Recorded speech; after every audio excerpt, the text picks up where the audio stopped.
Today, we're talking about the jerkbaits. This is Jerkbait 101. Now, there's three main categories of jerkbait. There's floating, suspending, and sinking. We're going to break down all of these and when you should use them, where, and what they are, the difference. Let's start with the floating, shall we? The floating is going to be like a topwater lure. The reason these floating jerkbaits are absolutely amazing, they work really well, is not only can you see the fish come up, so it's super cool, but you can use these in spring, fall, and midsummer depending on where you're fishing. If there's a lot of weeds, you're going to want to go with something weedless like a topwater frog or something else. But if there's something where it's not too many weeds, this is going to be good for shallower water where you know those fish are in the middle water column or the bottom. These ones are going to be worked like a standard retrieve, so you can reel it in nice and slow and you can twitch it to get it to agitate the water, make some noise, and have those fish come up and crush it. Next, we have the suspending jerkbait. This color right here and this specific one is my favorite jerkbait of all time for smallmouth and largemouth. I've even caught a northern on this as well.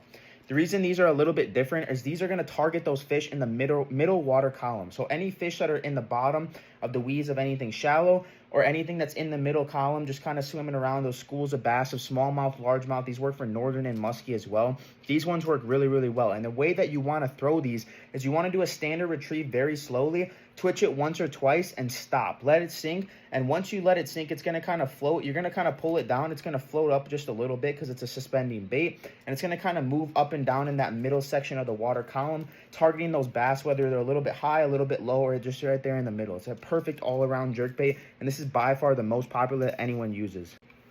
Now, the last one is going to be the sinking jerkbait. The sinking jerkbait is really good for deep water. If you're fishing somewhere where it's 10, 15, 20 feet deep, you can literally fish a jerkbait and have this thing start at the top, go all the way to the bottom. While it's going down to the bottom, if you're using a bait caster or a spinning reel, it does not matter. You can use both.